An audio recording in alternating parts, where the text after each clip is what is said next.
Hello guys! Hello po sa lahat. Kumusta po ang lahat? Ito po ang inyong nanay na vlogger ay busy sa paghahanda para sa pananghalian. Ayan. Alam niyo po guys kung saan ako nakaupo. Ayan guys, nakaupo ako sa kayuran siya guys. Kayuran, ayan. Nagkakayod ako ng niyog guys. Ayan, kasi magugulay na ulit kami ng papaya guys. Ayan. Habang ang aking darling naman ay nagpapahinga kasi katatapos ko lang siyang paliguan guys. Ayan siya. Ayan. Pinatutulog ko muna siya guys kasi sabi niya mamaya na ako babangon. O ayan guys. Tapos ko na siyang paliguan.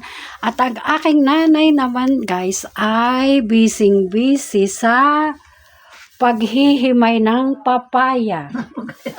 Ayan guys, naghihimay siya guys ng papaya. At habang naghihimay siya ng papaya, nanonood siya ng TV guys. Ayan. Ayan siya guys. Yan ang aming ginagawa ngayong umaga. Busy kaming lahat guys. Kaming tatlo lang naman palagi ang naandi dito sa bahay. Ayan.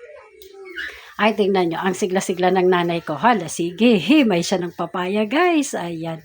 Ganyan ang aming umaga lagi dito sa bahay, guys. Kaya sana ay palablagi sa isang nanay na vlogger. At alam nyo ba, guys, na nako, ang suot-suot kong salamin ay nako, masarap po pala siya sa mata. Malaki ang naitutulong sa akin, guys.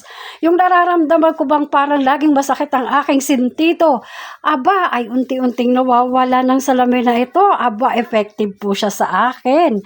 Kasi ito ang binili kong salamin para sa aking asawa. Lagi naman po siyang nakahiga. Ayan siya guys, nakahiga ang aking darling.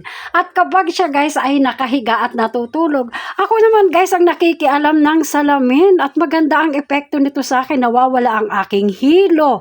Nawawala ang pagluluha ng mata ko. At nako, para bang yung pakiramdam ko na kapag nag-chat-chat ka, masakit ang mata ko masakit siya, mahapde. Aba ngayon guys, habang suot-suot ko ang Iron Speak na to, aba, ay maganda ang pakiramdam ko. At yung parang maluluwa-luwa ang mata ko, ay napapagaling niya. Parang, nako, sa pakiramdam ko, ay nako po, ay magiging partner in life ko ang Iron Speak. Ayan guys. O, ayan ang aking darling. Ako naman ang pinagsusuot niya pag siya ay nakahiga. Kaya guys, ang inyong nanay na vlogger, naka-Iron Speak na salamin. Ayan. O, yan ang aming pinagkakabisihan ngayong umaga. Kumusta po ang lahat? Nawa ay nasa magandang kinalalagyan po ang lahat. Masaya, kahit na po ganito tayo mahirap lang, ay maging masaya, ay tama na po yun. At palaging magpasalamat sa ating Panginoon at patuloy po natin ipagdasal ang gulo sa Middle East na matapos na po dahil tayong lahat ang maaapektuhan. See you on next vlog guys. I love you all.